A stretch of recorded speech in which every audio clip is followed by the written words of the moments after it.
Hey guys, welcome back to more AFK Arena. In today's video, we have the Dragon Flame Spear and Tundra. I think this looks wicked. Now, in my previous video, when I just showed the art, people said it just looks like standard Antandra.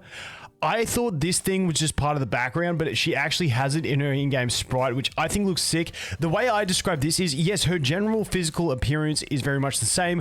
I think this looks like a Super Saiyan type transformation for her. I think this is absolutely wicked. I understand why people think she looks like standard Antandra just with like a bit of different accessories. I think it's pretty cool personally. I really do like this one. I think it's wicked. So let's take a look at her skills with multipliers and everything, and then take a look at her in action. But holy shit, I think this one is up there on Awakened Heroes for me. I know it's not drastically different, which is always like what I like to see. But like, I don't know, just something about this field makes me think like she went into the desert for like 6 months with nothing and just trained her ass off and then became Super Saiyan. That's what I get. And look at the arm. Look at the arm. Look at her right arm with like the dragon.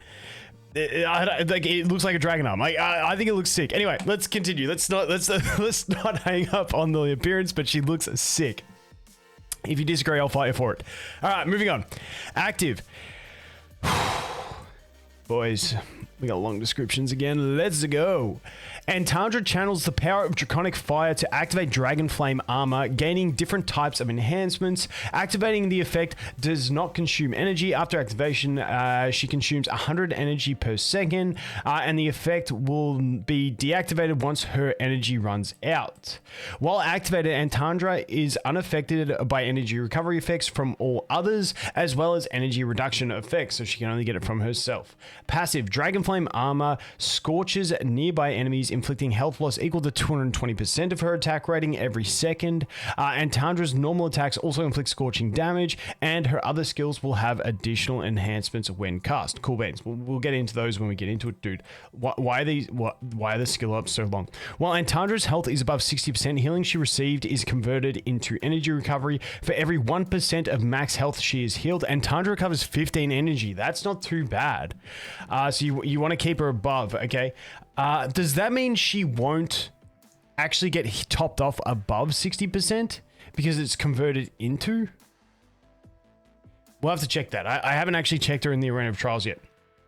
While Dragon Flame Armor is active and Antandra is below 60% health. Okay, so it must take her above. Her health loss is converted into energy loss. For every 1% of max health she loses, that loss is converted into a loss of 10 energy instead. When the Dragon Flame Armor state ends, Antandra recovers health equal to 65% of the total scorching damage dealt while Dragon Flame Armor was active. Cool, that sounds pretty solid. Scorching Flame can melt any armor. Every time Antandra deals scorching damage to an enemy, their physical resist is permanently reduced by 2 points and their buffer by 2 points. While Antandra also permanently steals 65% of these attributes, up to 60 points each. This effect can stack up to 10 times per enemy. Okay. Dude, that's actually not too bad, and it's per enemy as well. That ain't too bad, and she's going to be dealing some cleave, so solid. Let's get going. Next ability, Antandra engages her current target in a duel, taunting them for 7 seconds. The duel ends early if either party is slain in the meantime. Dragon Flame Armor Enhancement. The target suffers scorching damage, losing health equal to 180% of attack rating, of Antandra's attack rating every second during the duel. So they're just always losing 180 plus the 220. So it's a 400 health loss per second because it's just the scorching aura when she's in the alt mode. That's not too bad. Okay, then the signature item. If by the end of the duel, Antandra has inflicted more damage and health loss to the target than the target has inflicted on her, she recovers 400 energy. Dude, this is going to be a good battery. If by the end of the duel, Antandra has inflicted more damage and health loss, it becomes 650 energy. Dude, how frequent does she use this ability though? During duels, Antandra is immune to control effects, and damage from enemies other than the duel target is reduced by set. Dude, this is a good ability. I hope this is very frequent. During duels, the duel target deals 70% less damage. She's just taking 70% less. Okay. During duels, when Antandra takes fatal damage from an enemy other than the duel target, she becomes immune to that damage and briefly becomes invincible. This effect can be triggered up to two times per duel. per duel. Dude, I'm so keen to test this out and see how frequently she uses the duel ability, because that is crazy. Antandra enchants her spear with Draconis gems. Then launches a barrage of jabs at enemies within a certain range in front of her, dealing multiple strikes of damage equal to 150%. Okay, we'll have to see how many strikes it is. Dragonflame Armor Enhancement. Each strike that lands deals scorching damage to the enemy and inflicts health loss equal to 150% of her attack rating. While this is going to be your furniture. Yes, furniture. Correct? Yes. While casting this skill, Antandra also gains 80 points of accuracy, Dragonflame Armor Enhancement. For every enemy hit by the strike, the critical rating for the next strike is increased by 20%. So if you're cleaving, you're going to be just guaranteed crits. For every 3 points that Antandra's physical resist exceeds that of the target's, once again, she is stealing that with her ultimate, Antandra's damage from this attack is increased by 10% and can increase to a maximum of 100% in this way. Then the Dragonflame Armor Enhancement. For every 3 points that Antandra's buffer exceeds that of the target, the health loss inflicted by the scorching damage from this attack is increased by 10%, increased max of 100%. Cool beans. All right, next one. Warrior's Will. Antandra hurls her spear at the enemy hero with the highest attack rating, dealing damage equal to 180% of her attack rating. She then leaps to the spear's location, dealing an equal amount of damage to the enemies in her path. Okay, that word had got me. Dragonflame Armor Enhancement. When Antandra leaps to the spear's location, she deals damage equal to 180% of her attack rating to enemies near the target, while also knocking them down and stunning them briefly. Enemies hit suffer scorching damage, receiving health loss equal to 150% of her attack rating. Then we have the engravings. When the skill ends, Antandra gains 30 points of haste for 5 seconds. Antandra steals 35% of the attack rating of enemies hit, up to 300% of her initial attack rating for 5 seconds. That is a really decent buff. Then we have her awakening effect. At the start of the battle, she gains 500 energy, and her energy recovery rate is increased by 30% for the full duration of battle. While Dragonflame Armor is active, energy consumptions per second is reduced to 60. Once the total active duration of Dragonflame Armor reaches 10 seconds, the state will no longer consume energy and remain active. Subsequently, each cast of Antandra's ultimate will consume 400 energy, and the health loss inflicted by scorching damage from all sources will be permanently increased by 20%. This is actually crazy because so basically after she gets her first ult quick because she's got the extra energy, and once she uses her first ult after 10 seconds. And that's all like you don't have to do like 2 ults to get this duration. It's just like you use the first ult, wait 10 seconds, and then it's just never going away. So basically when you have this, to my understanding, she's permanently in the form after her first ult. But she can't use her ult again until she generates that energy after 10 seconds. That's pretty cool. That's pretty cool if you ask me.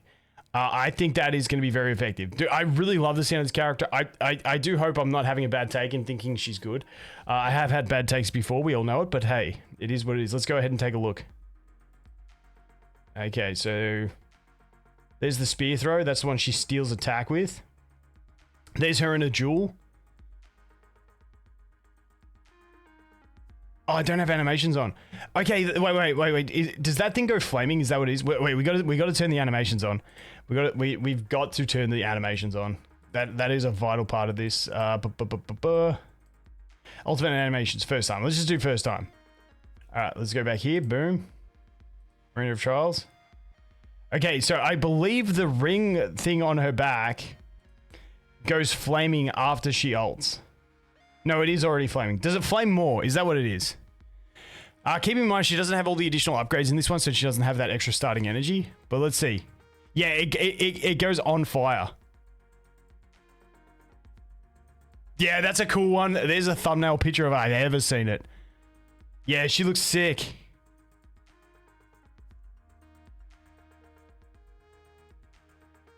I want to see when she engages the duel. They get a symbol on their head. There's the duel. Okay. So she killed the Jewel target. Does that like reset the timer on Jewel? Okay, she's done that 3 times now.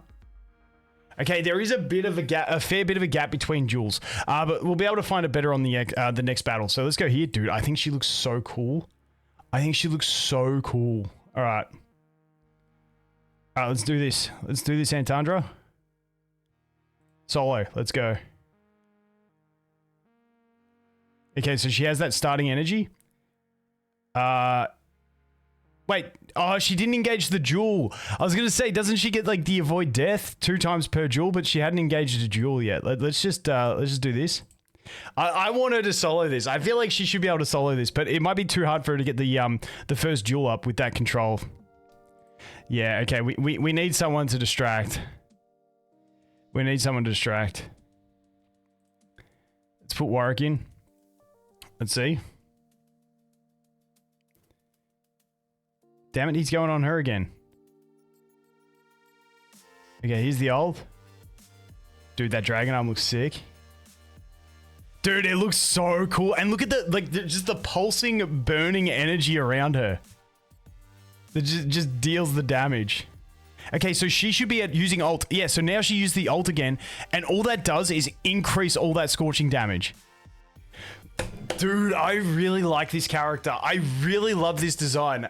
I don't know, like, once again, she might not be, like, meta. Like, I think she's gonna struggle in Cursed Realm, probably. But, I just love this design for a character. I just like the feel of her. I think she's probably one of my favorites. I don't often say this. I've probably said it like 8 times before. But dude, I think she's one of my favorites now. I just love this whole design. I love the playstyle of it. Here's to crossing our fingers that she turns out to be meta. We'll do some arena of trial, some guild trials tomorrow. But that is Antandra. Dude, I am super hyped for this character. This character is good, and I'm out of summons on my main. Holy shit. Anyway, guys, that is going to be it for this one. As always, thanks for watching. Hope you have an awesome day, and I look forward to seeing the next one. Cheers.